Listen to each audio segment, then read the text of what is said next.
Decisão sem número, de 14 de dezembro de 1890, manda queimar todos os papéis, livros de matrícula e documentos relativos à escravidão existentes nas repartições do Ministério da Fazenda.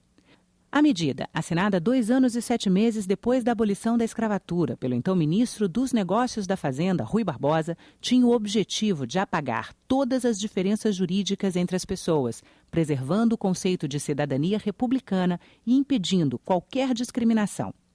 A decisão de Rui Barbosa atingia parcela importante da documentação sobre os escravos.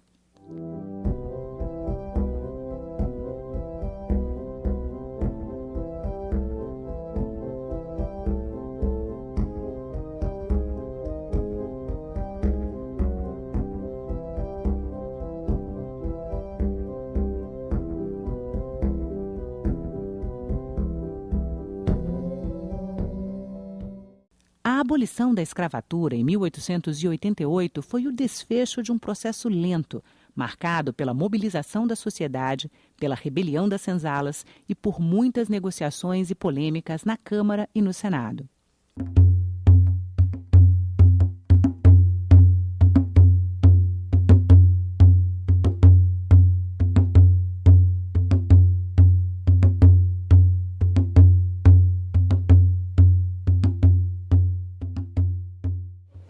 A escravidão durou no Brasil 150 mil dias, aproximadamente.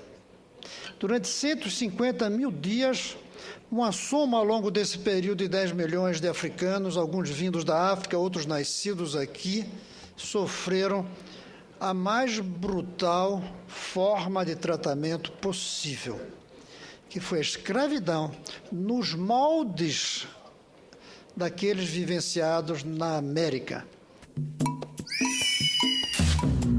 Esses pretos não valem o fumo e a aguardente que a gente pagou por eles. Ficam doentes e morrem à toa, principalmente as mulheres. Dos 500 negros que embarcaram, acho que uns 400 chegarão vivos.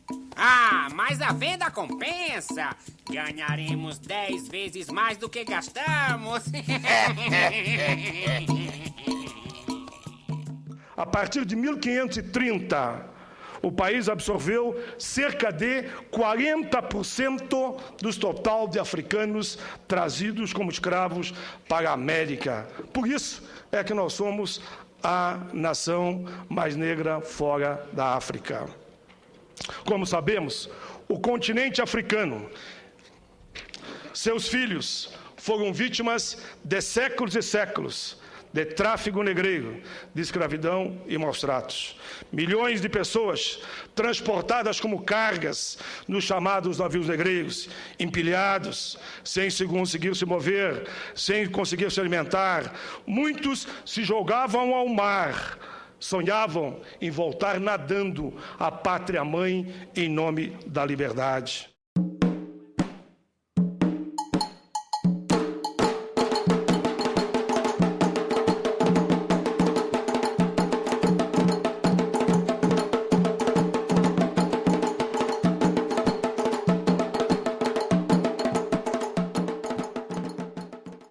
Os escravos trabalhavam especialmente nas minas e nas lavouras de café, cana-de-açúcar e algodão. Em 1864, havia 1.715.000 escravos no Brasil. 10 anos depois, esse número baixava para quase 1.541.000. Mais 10 anos e o número de escravos no país havia sido reduzido para quase 1.241.000, chegando a cerca de 723.000 em 1887, às vésperas da assinatura da Lei Áurea. De manhã cedo no lugar, todo enfeitado, nós ficava amontoado pra esperar os compradores. Depois passava pela frente de um palanque, afincado ao pé de um tanque que chamavam bebedor. E nesse dia minha véia foi comprada numa leva separada por um senhor, mocinho ainda. Minha veinha, que era flor dos cativeiros, trevo em pé, mãe de terreiro da família dos Candindas.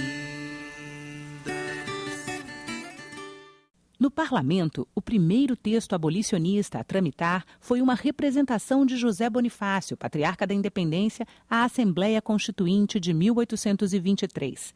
Daí em diante foram 65 anos de luta até que a escravidão fosse abolida. Homens simples, fortes, bravos, hoje míseros escravos. Sem ar, sem luz, sem razão, são mulheres desgraçadas, que sedentas ao quebradas, de longe, bem de longe, vem. Antes da Lei Áurea, o parlamento aprovou algumas leis que prepararam o Brasil para a abolição da escravatura. Uma das principais, em 1850, foi a que conseguiu acabar com o tráfico de escravos, conhecida como Eusébio de Queiroz. 21 anos depois, em 1871, o parlamento aprovou a Lei do Ventre Livre, que assegurava, com algumas restrições, a liberdade aos filhos nascidos de mãe escrava.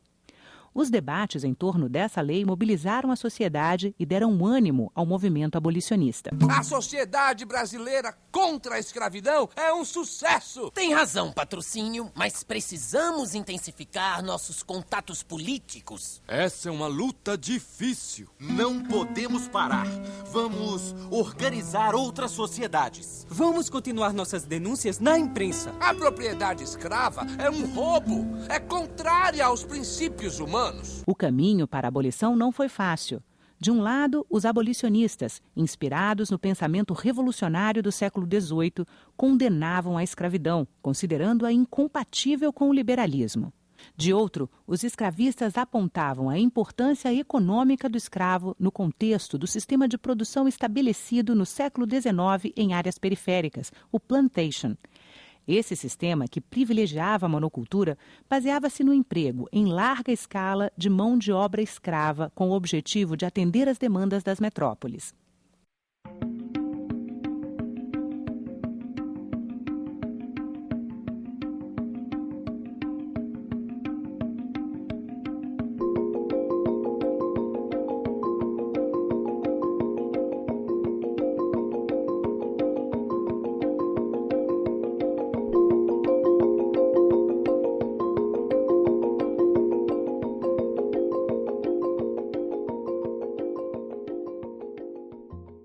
A questão da emancipação dos escravos sempre esteve presente no parlamento e voltou a ganhar força nos anos 1880 por pressão de associações, jornais e grupos urbanos. Diante da constatação de que os benefícios da Lei do Ventre Livre haviam sido limitados, novamente um clima de agitação tomou conta da sociedade. A situação estava ficando insustentável.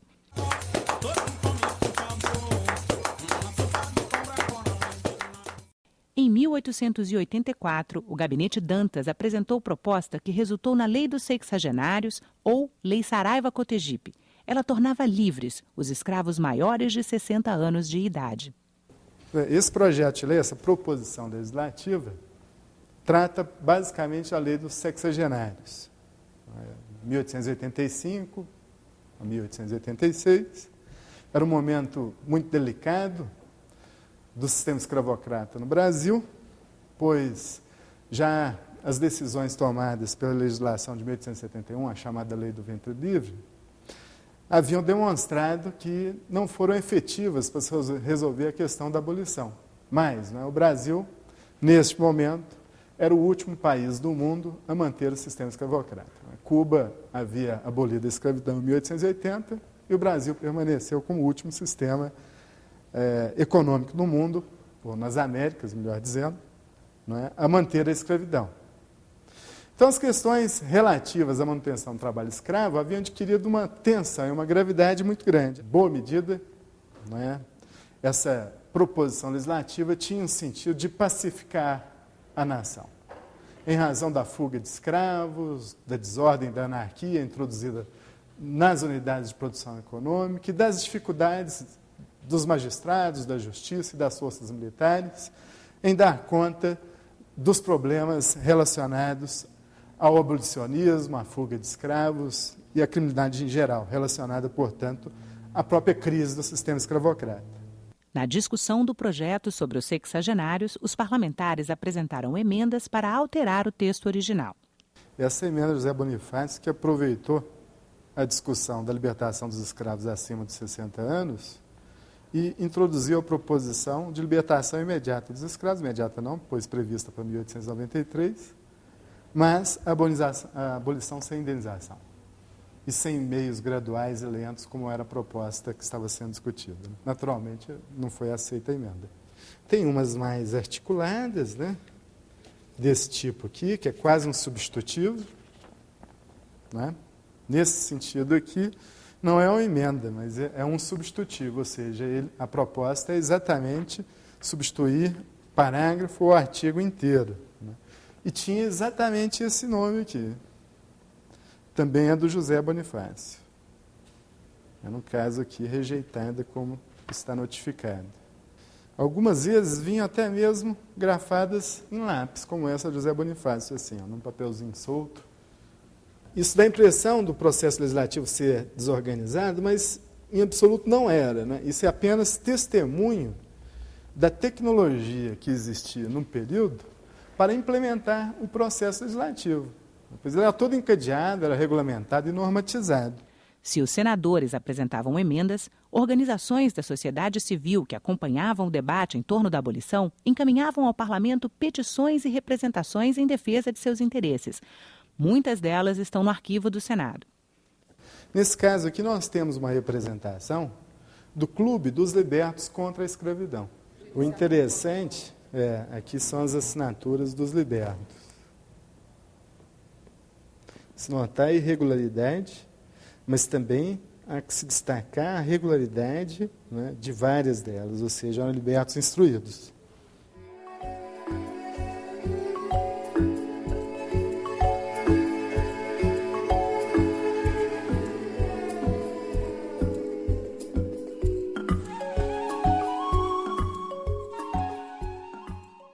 Em menos de 2 anos, durante a tramitação da proposta de libertação dos sexagenários, houve 2 dissoluções da Câmara e 2 trocas de gabinete, com a substituição dos liberais pelos conservadores.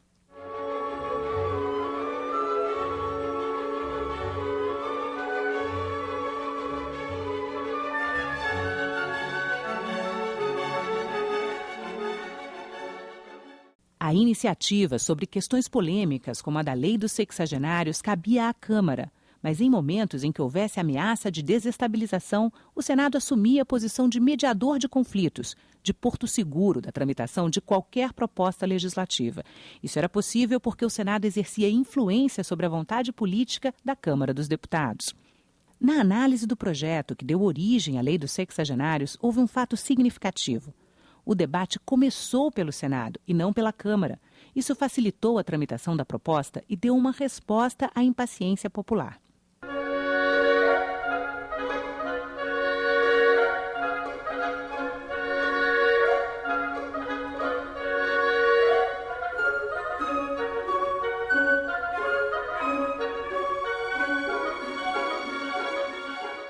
A fria recepção da aprovação da Lei dos Sexagenários em plenário, no entanto, indicava que as expectativas geradas por sua tramitação haviam sido frustradas. Logo começaram a surgir propostas em favor da abolição imediata da escravidão, sem indenização.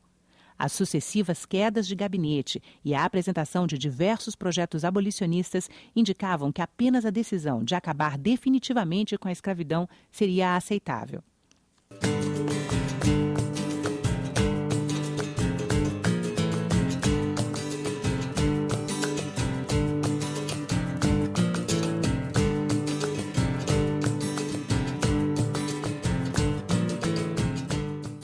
Nos pouco mais de 2 anos que separam a Lei dos Sexagenários da Lei Áurea, ficou clara a crise de legitimidade do sistema escravista. As sociedades abolicionistas intensificaram suas ações, a imprensa assumiu a causa, as manifestações populares multiplicaram-se, as autoridades já não reprimiam a debandada dos campos e a desobediência jurídica dos magistrados. os proprietários passaram a generalizar a alforria forçada, liberdade por meio de contrato de prestação de serviço com prazo determinado. No parlamento, o debate estava instalado de forma irreversível.